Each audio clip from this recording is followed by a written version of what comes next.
on June the 15th, 2018, I was instructed to move to Unit 4B 129. I moved, and although I advised Unit Manager David Gary I had an incompatible inmate in Unit 4 named Chris Smith, I was moved into 4B 129 with an Asian racist that calls himself Tong. When Corporal Walters walks off, the Asian racist says he can't live with anyone and starts ranting. So I advise Corporal Walters that I can't live with a racist. Corporal Walters moves me back to SHA because she says that she had nowhere to place me. So they were sending me back to Unit 5. And when I get back to Unit 5, I am told to write my name on my property bags. At 4:30 p.m., I requested my personal property items from Corporal Kenneth Smith, and he advised me that I was on property restriction until further notice. On the orders of Associate Warden Jason Clendenton, Corporal Kenneth Smith advised me that Associate Warden Clendenton was going to be hard on anyone who doesn't stay in Unit 4B. Associate Warden Jason Clendenton is retaliating against me because an Asian racist does not want a white cell partner. And intentionally and maliciously denying me all of my property hygiene items, food supplies, religious materials, personal telephone and address books, postage stamps, and stationery items. Jason Clendenton and Corporal Kenneth Smith has violated my First Amendment rights to freedom of religion and right to send and receive information, as well as freedom of communication and association. Violated my Fourth Amendment right to be secure in my person and papers from an unlawful seizure without due process of law. Violated my Eighth Amendment rights to be free from cruel and unusual punishment, and violated my 14th Amendment right to due process of law.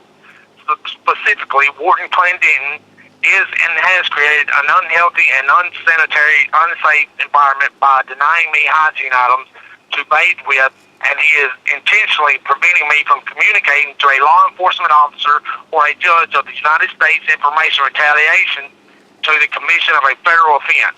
Namely, Jason Clendenton violation of United States Code Anointed Title 18, Chapter 73, titled Obstruction of Justice. 18 USCA-1512, tampering with a witness in his seizure of my communications material to prevent me from reporting his violation and obstruction of justice under 18 USCA-1512 Section B 1 and 2. Retaliating against prisoners for reporting conditions violating United States Code Anointed Title 42, Chapter 21, Section 1997 D is a violation of federal law and prohibited conduct. Associate Warden Jason Clendenton has been and began a campaign of harassment against me, and it must stop immediately. The requested solution was I want Associate Warden Jason Clendenton suspended without pay, and an investigation for my retaliation claim, and claim that Jason Clendenton has violated 18 USCA-1512 in attempting to prevent me from communicating to a law enforcement officer or judge of the United States information retaliation to the violation of my rights by illegally seizing my personal property items. This is what these facilities are doing to us. When we make a simple mistake of being out of place, we receive a write-up. So how is it that these facilities and staff get away with violating constitutional rights, and they are doing it at will? I've said and told all this in hopes that a civil rights attorney will hear this and read this and take my case, because I was held accountable for breaking the law/rules, and these people need to be held accountable also. This is simply me and my family seeking justice for the wrong that these people have done.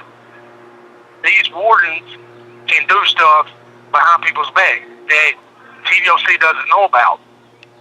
You got officers beating inmates. You have them violating their rights by taking their personal property and hygiene. They took my hygiene items and all my property for 5 days. I went 5 days without a shower, and even when I asked them, okay, well, let me have my religious material, Corporal Smith said he couldn't do that because under for Associate Warden Jason Clendenton had said that I was on property restriction until further notice. That's what I want something done about. I want something done to show these people that they can't violate people's constitutional rights and deny them showers, their religious material, or any of that, no matter what. Before they even have a D-board hearing, these people are still violating people's rights. They're constantly going ahead and sanctioning people before they even have a chance to go to D-board. They already taken the rig, they're taking their property, they're taking their religious material, and when people ask about it, they deny them. Well, they're punishing people before they've even been convicted. Right, that's what I'm saying. They're sitting here, and that's automatically a violation of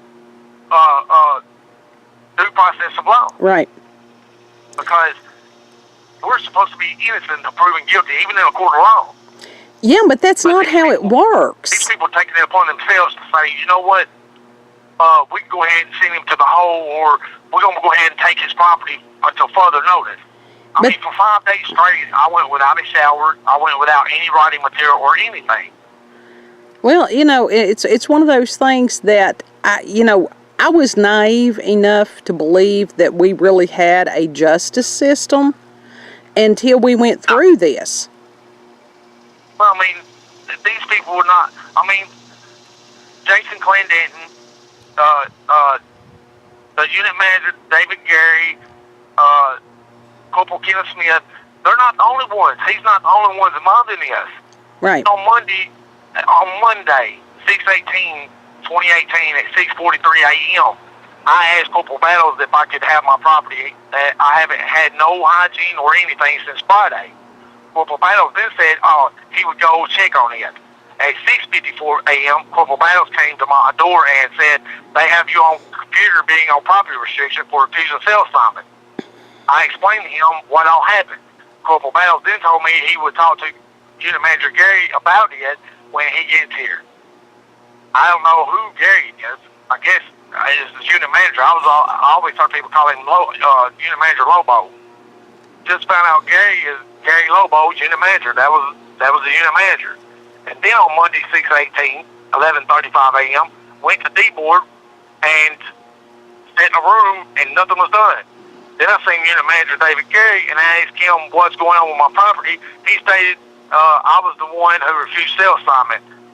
And I told him technically no, but he snaps back at me and says, when you go back to 4B, you can have your property back. I was in shock and said, you're joking, right? He said, no. And I told him, legally, you can't do that. I then said, what about my religious material? And he said, when you go back to Unit 4B, you get it all back. Which means he told me that, in other words, that if I refused to go back to Unit 4B from Unit 5, then I was not getting my property, period. But if I was willing, in other words, he was bribing me. I don't know that was bribery. That sounds more like blackmail. I meant to say it was blackmail because really, technically, it is. He was blackmailing me saying, okay, if you don't go back to 4B, then you're not going to get your property back. Right, and the thing is, he was saying that he doesn't have to follow policy and procedure. Exactly. He's saying that he can break the law, and it's okay. Yes, that's what a lot of them say. I mean, even when I asked Corporal Kenneth Smith for my property, he said, you're on property restriction to further notice. I said, for what? He said, refusing cell assignment. I said, I didn't refuse cell assignment. I said, go talk to Corporal Walters. I said, she'll sit there and tell you I didn't refuse cell assignment. Even when I got back in here and I showed Corporal Walters the write-up, because she said she didn't write me up, I noticed that the signatures on the write-up was the same. And when I showed it to her, she said, no, I did not tell them that. I said, well, you see it right here on writing. I said, can you call somebody to get it out for me? She never called nobody. Right. She never talked to nobody. So now I got to refuse a cell assignment on my record, on my Thomas, that shouldn't be there. Well, honey, you've had everything on your Thomas that shouldn't be there. I mean, when you were at Morgan County, because another inmate handed you a tray while you all were standing in the food line, they wrote you up for, what was it called when you got the extra tray? Receiving 2 food trays. I mean, my God, how is that? I mean, that's seriously like something from Oliver Twist. Well, I mean, You know, and then for Adam Jinx to, yeah. you know, to tell you that you had already completed the TCOM program, that there was nothing else that you needed to do. You were 14 days away from graduation, and he suddenly gets angry at you. He takes it personally because that you were found in the other unit. Like I told them at that time, I said, look, there's been numerous other inmates. Christopher Brown is one, for an example. He got caught out of place 3 different occasions and even got caught with a tattoo gun, and he still graduated that program. And he was in there when I was in there. I watched numerous inmates get rolled up for out of place and get a verbal warning or get a work sanction or something in the unit. When I got caught out of place, even when I lied about it and I went back and told him the truth, they still charged me with a Class A write-up instead of a Class C and said I broke a cardinal rule. Therefore, I'm being charged with refusing to participate. No, I did not. I did not refuse to participate. Right. Simply lied and was out of place. And now, you know, I was only 14 days away from graduating. Well, and the fact is that in policy and procedure, lying to staff is not even included. No, it's not. No, it's not. And that this man took it upon himself to do this, to kick you, expel you out of the program, which cost you your parole. Even Amanda Hines, the behavioral health administrator, wrote me from a head top letter from Corizon and saying, look, we've investigated this. We see that we found out that you was out of place and you lied to staff. That right there showed that I was simply out of place. Right. Don't say that they took it upon themselves to write me up for a Class A write-up, refused to participate, said I broke a cardinal rule. You look at all the cardinal rules, there was not one cardinal rule that I broke. Absolutely. Well, the fact that her writing that, it proves my what I was saying, that I was simply out of place. I didn't refuse to participate. I only had 14 days left. Why would I do that? Right. Well, the fact that you hid in the laundry cart, and I think that freaked all of them out, that you had bizarre behavior. Well, you know, you have diagnosed... I've got personality disorder. I mean... Absolutely. Right. I mean, when I get scared, when I get threatened, or any of that, certain ones come out. It depends on what it is. If I get threatened by somebody and I know there's danger coming, the one that likes fighting and causes chaos he's gonna be the one come out. And then if I'm like scared or something, I believe it's little Michael that comes out. Absolutely. Jumps in a little corner. I've seen it. So there's numerous things here that they didn't take into account. There's numerous things that they still don't take into account. And now they just because you was sending stuff to Miss Susan, is that her? Which one? The one that has the editing post. Oh, okay. The post and email. Miss Sharon. Sharon. Yeah. Even when you started doing that, and we started complaining about all these things that they were doing, they took it upon themselves. Even when I told them, look, I can't go west, they still sent me on this side of Nashville to West Tennessee. Well, I mean, the only reason that it would be that would be as far as an act of retaliation. And that's just like the parole board mandating that you take therapeutic community, and that they have put you... I can't come out of protective custody to take it. I mean, so what am I supposed to do? Wait till they bring me up next year and then say, oh, you didn't take TCOM, so we're going to put you up again. Right. That's not right. I mean, I was only supposed to serve a year. I had done all the requirements that was needed. I had a letter from the district attorney general that gave me my time, asking the parole board to release me. Instead of them letting me have it, they put me on for 18 months, even after I was only supposed to serve a year. Right. The parole board has done 3.5 more years for me and put me on for 3.5 more years. Well, and it's just like... How are they judge and executioner? I've already been judged and sentenced. Right. Well, and the fact... How they do that? I have never understood how it was. Dyer County had already made their decision months before that you went up for Sullivan County, and that the DA from Sullivan County can somehow undid what a court decision had already done in another county. I don't understand that at all. Right. For her to I don't hand write something that was not presented in court, how can that be?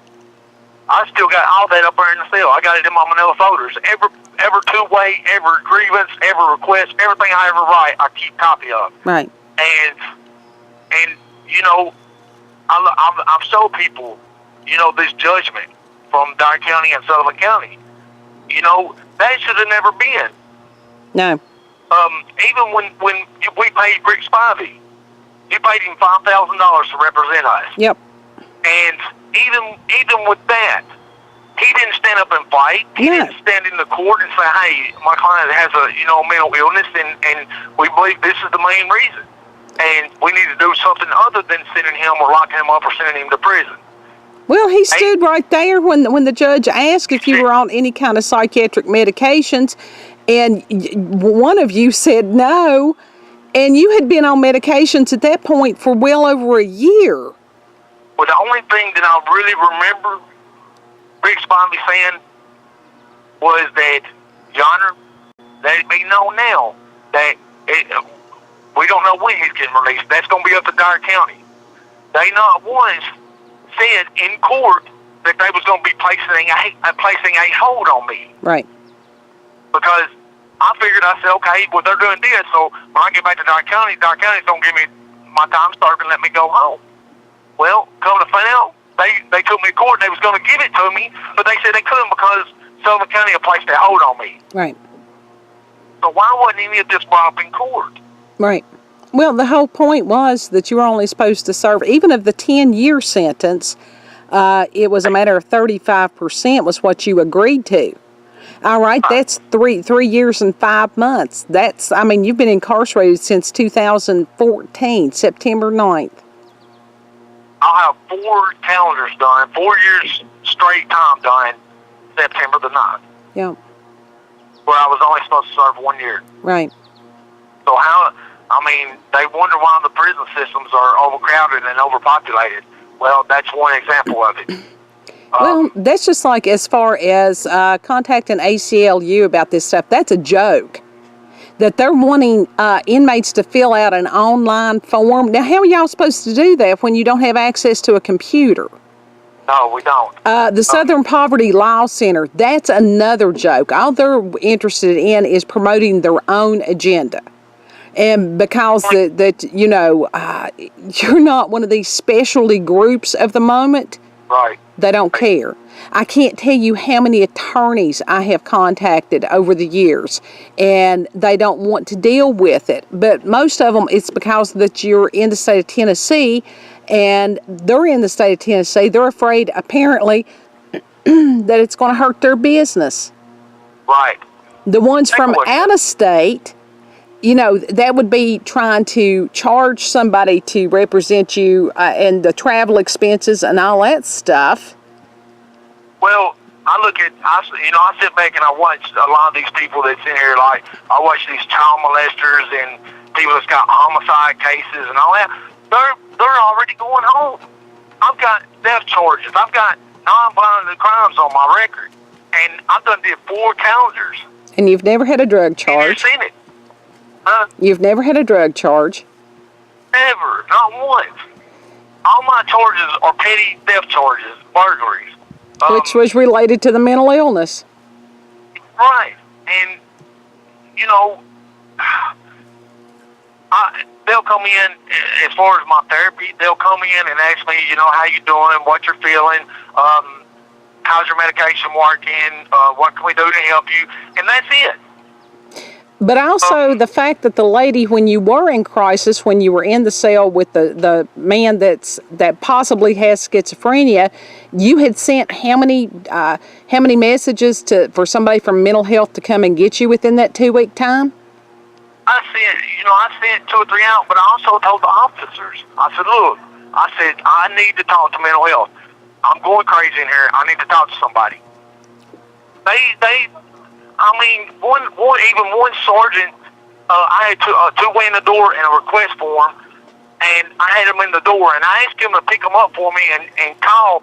He said no, he wasn't going to do anything. So I had to, and it angered me because I'm bipolar, and he just kicked it in automatically. anger out the rear end. And it was like I had to pretty much say, look, you need to go do your job. It's not getting a captain down here. Well, he automatically took it upon himself to say, oh, you're going to hurt yourself? I'll put you on suicide watch, and we'll see what goes on then. So they were using suicide watch as a threat towards you. They were using it as a punishment. Right. That was Limboski or whatever his name is. He's a sergeant up here. I don't know what his name is. But, you know, when we ask for help, we don't get it. You know, this parole board's want me to take this TDOC therapeutic community. I'm not going to be able to take it because I can't come on protective custody. The only place I can come on protective custody is the Northeast or Bledsoe. That's the only two places. Bledsoe has got a therapeutic community. I brought Miss Taylor here, asking her, you know, she said that facility would have to take me. No, they don't. Y'all had to put in the order saying, hey, we're going to transfer this inmate up there. And then they shipped me up there. So, I mean, Northeast was able to send me to Morgan County for therapeutic community. Well, so why is it that they can't send me to this facility can't send me to Bledsoe? It would appear there's numerous inmates in here that's been in here over a year on protective custody. They can't go nowhere because these people won't send them nowhere. They know that if they send them somewhere, that's an empty bed they got. Yep. But it's also one of those therapeutic community. That's a federal program, isn't it? I don't know if it is or not. I don't know. But it's like the parole board, they seem to be wanting everybody to take this program. It's not to help the people.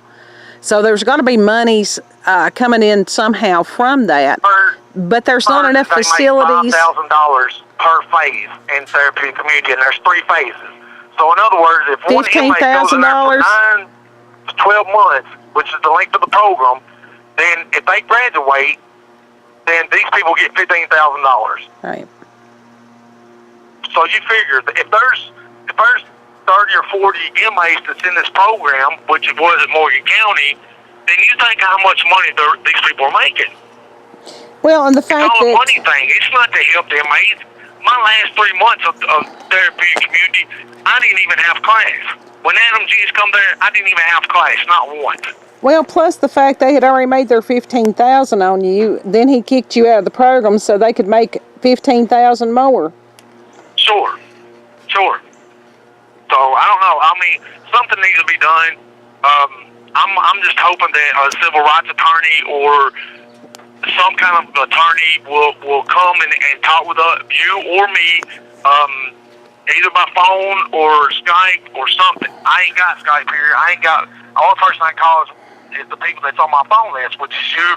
You're pretty much the only one I got on there, besides my mother, and I don't call her.